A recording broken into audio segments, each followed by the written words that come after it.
Querétaro 24/7 Noticias. Saludar vía telefónica al diputado federal Federico Dorin. Bueno, pues hay varios temas muy importantes que debemos también considerar y comentar dentro de lo que está justamente pues en el tintero político en nuestro país y que hoy por hoy, bueno, desde la perspectiva del gobierno federal, pues han tratado también de explicar lo que puede estar detrás del escándalo mediático de corrupción que envuelve al pues coordinador parlamentario de Morena en el Senado de la República, el senador Adán Augusto López, además de los temas de corrupción en las aduanas. Y luego Federico Dorin ha hecho señalamientos importantes obviamente sobre lo que tiene que ver con los narcogobiernos, además de solicitar ya formalmente una comisión que se encargue de analizar pues este tema del todavía senador de la República, Adán Augusto López, del partido Movimiento Regeneración Nacional, además del tema de la reforma electoral, el tema de Querétaro y Morena, en fin, hay mil cosas. Federico Dorin, te saludo con mucho gusto, ¿cómo estás? Buenos días. Bien, Aurelio, buen día, con gusto saludarte. Gracias, como siempre, por tomar la llamada, platicar con la audiencia de Radar News en esta primera emisión. Pues varios escándalos mediáticos que tienen que ver con dos asuntos: corrupción, narcogobiernos, que tú has señalado en la tribuna del Congreso Federal. Y hoy se abre una parte, también una etapa importante, porque Pablo Gómez, que estaba al frente de la Unidad de Inteligencia Financiera, se encargará justamente de atender, de coordinar, pues estos temas que tienen que ver con la propuesta de la reforma electoral. Como dice el Buki, mi querido Federico Dorin, ¿a dónde vamos a parar? Mira, no son buenas noticias ninguna de las dos. Empiezo por la primera. Sí. Aurelio, sí, está presentada ya desde hace 2 semanas la Comisión Especial para investigar las fechorías de Hernán Bermúdez y Adán Augusto. No la han querido discutir en comisiones y tampoco han querido debatir en la agenda política, a pesar de que la Comisión Permanente tiene la obligación de discutir una agenda política en su reglamento, el tema de Adán Augusto. Nosotros, ¿por qué señalamos que él tiene una responsabilidad directísima? Porque lo que hackeó Guacamaya Leaks da una nota de octubre del 2021, sí, que no hizo cualquiera, Aurelio. O sea, no la hizo una persona, sí, cualquiera, la hizo el hijo del general secretario de la Defensa, Luis Crescencio Sandoval, bueno, pues su hijo también militar. Sí. Es el que hizo el reporte de inteligencia para el Centro Nacional de Fusión e Inteligencia, y ese fue a dar con Audomaro al Centro Nacional de Inteligencia. Caray. Ese fue a dar al escritorio de su papá. Sí. Todos sabían que existía la barredora, que Hernán Bermúdez la lideraba y que se había transformado como decisión del cártel Jalisco Nueva Generación con el visto bueno del gobernador Adán Augusto. ¿Por qué? Porque en algún momento unos consultores privados del gobernador le presentaron el tema y él hizo oídos sordos y rasuraron. Cuando el presidente de la República fue a una reunión a Tabasco, le rasuraron desde la Secretaría de la Defensa esa información, dizque para que no tuviera conocimiento del presidente. Entonces todos están metidos hasta el cogote ahí. Cada vez hay más escándalos. El hermano de Hernán Bermúdez, ya viste que tiene un departamento en Miami, sí, con el mismo modelito que García Luna, que tiene esta empresa que les lavaba presuntamente el dinero a través de apuestas digitales, y resultó contratista de Dos Bocas y el Tren Maya. Entonces, a ver, ¿quién le consigue los contratos al narco de los dos proyectos más relevantes del presidente Obrador? Pues obviamente alguien que ya está en la Secretaría de Gobernación. Cada día está más complicado el asunto y cada día crece nuestra exigencia de que se discuta y que se castigue y se meta a la cárcel a los responsables. Caray, ¿y qué han dicho? ¿Cuándo se va a formar la comisión? ¿Hay posibilidades o no? ¿Se va a guardar en algún archivo, en algún otro documento, mi querido Federico Dorin? Mira, el miércoles pasado, ya acorralados, todos decían al unísono, Mejía Verdeja y Reginaldo Sandoval del PT en tribuna y Leonel Godoy desde su curul, sí va a haber debate, nada más que hoy no se puede, porque qué trampa hicieron la semana pasada. Para que no hubiera agenda política, metieron 3 nombramientos de embajador que se aprobaron en menos de 24 horas. Llegaron el martes a mediodía y estaban votando el miércoles en la mañana, y ese tiempo consumió la agenda política. Entonces, a ver si este miércoles se vuelven a hacer ojo de hormiga o si ya nos dan la cara. Sigue pendiente. pues te estaremos informando. Yo Sí, esperaría que ya den la cara. Oye, Federico, el tema has señalado tú, narcogobierno, obviamente que tiene estas mismas implicaciones, que tiene algo que ver el gobierno norteamericano. Yo oí en una declaración, decía, no, hombre, eso no puede ser. El gobierno norteamericano no tiene ni una lista, ni sabe cómo están ese tipo de acuerdos o de arreglos que pudieron haber afectado la política económica de nuestro país o la política de nuestro país. ¿Qué hay que decir al respecto a la gente que nos escucha, Federico Dorin?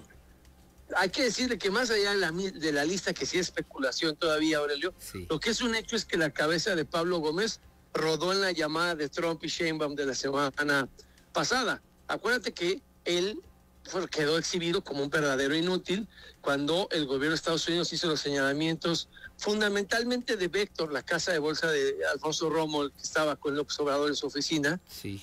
Si tú tienes ahí a alguien que le lavan dinero por todos lados, los cárteles, que la casa de bolsa de Alfonso Romo le consigue los precursores chinos para producción de fentanilo a los cárteles de México. Sí, sí. Les lavaba dinero Vector desde la cárcel, Aurelio. Un operador financiero en la cárcel de Vector seguía lavando dinero desde la cárcel. Sí, entonces, sí. pues eso era insostenible. Si al presidente Trump le gusta amenazarnos con aranceles por supuestos vínculos con el narcotráfico, pues un tumor que había que extirpársela a Pablo Gómez y la UIF y poner a alguien ahí. Ahora sí, ojalá y la presidenta ponga a alguien que sí sepa de eso y que no sea nada más un político como Pablo Gómez, que tiene más una trayectoria legislativa que una vocación de servicio y una experiencia para rastrear dinero mal habido. Oye, Federico, Pablo Gómez no detectó nada ni de Adán Augusto, ni detectó nada de este tema de Alfonso Romo, por ejemplo, que fue el encargado del gabinete del presidente López Obrador.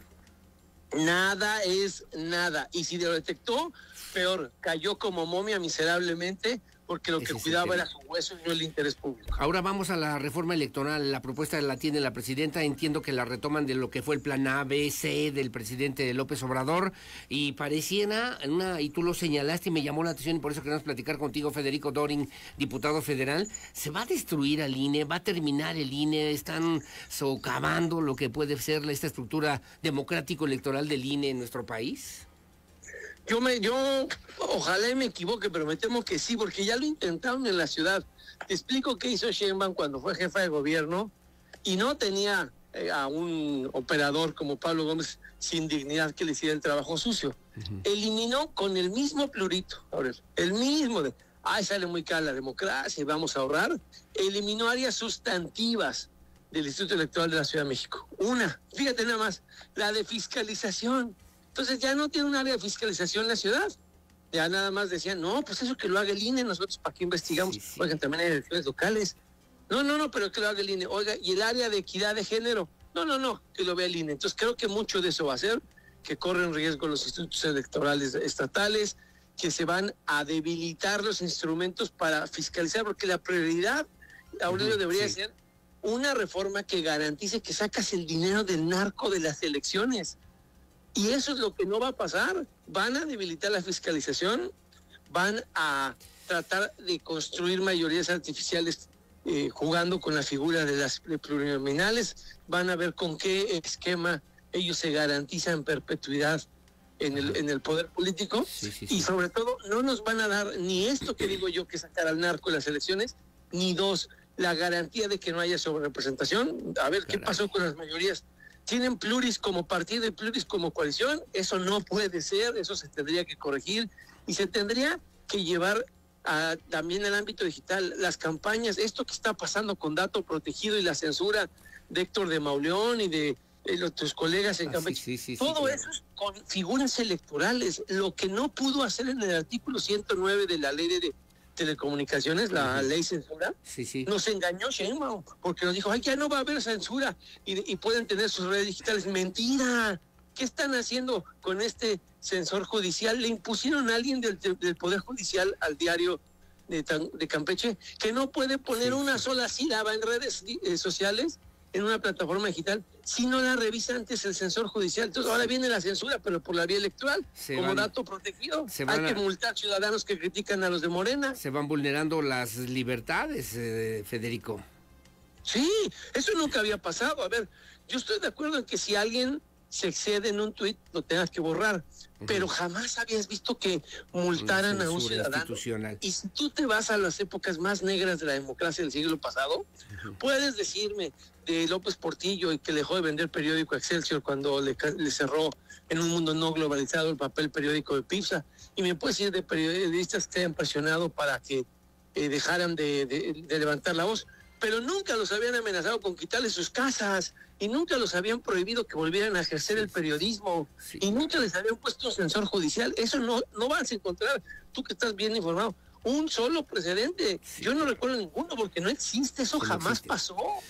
Oye, Federico, ¿y cómo ves a Querétaro? Se habla mucho de un crecimiento importante políticamente hablando de Morena en Querétaro. Ayer estuvo la presidenta Sheinbaum Pardo aquí incluso, y hay muchos que señalan y que advierten la posibilidad de que Morena pueda ganar rumbo al 2027 Morena en Querétaro. ¿Cómo lo ves, cómo lo lees desde el Partido Acción Nacional, Federico Dorin, finalmente?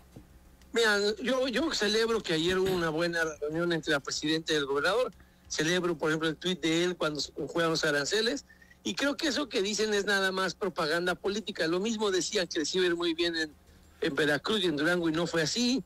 Ciertamente Morena viene en una etapa ya de desgaste ante la opinión pública. No es lo mismo el beneficio de duda y la efervescencia con López Obrador que ver ya de qué tamaño es la borrachera y la cruda electoral.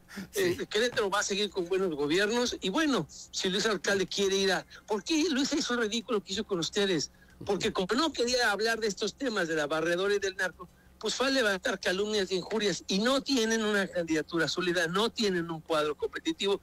Su disque gallo es el mismo que salió corrido de la UIF, y que el propio López Obrador, acuérdate como el propio López Obrador dijo que también Santiago Nieto había actuado inventando requerimientos de Estados Unidos en contra de algunas personas que ni siquiera habían existido. Entonces, pues no tienen candidato y no tienen presencia fuerte en el Estado. Digamos, lo que tuvieron de crecimiento fue por López Obrador, pero ya se vio que el 85% de Sheinbaum no se traslada a la urna, cosa que sí pasaba con el otro presidente. Sí, claro. Federico Dorin, el tiempo se va terminando, se va volando. Otro día tendremos oportunidad de platicar, que estés de visita aquí en Querétaro para hablar con la audiencia de Radar News en esta primera emisión, si no tienes inconveniente, mi querido Federico.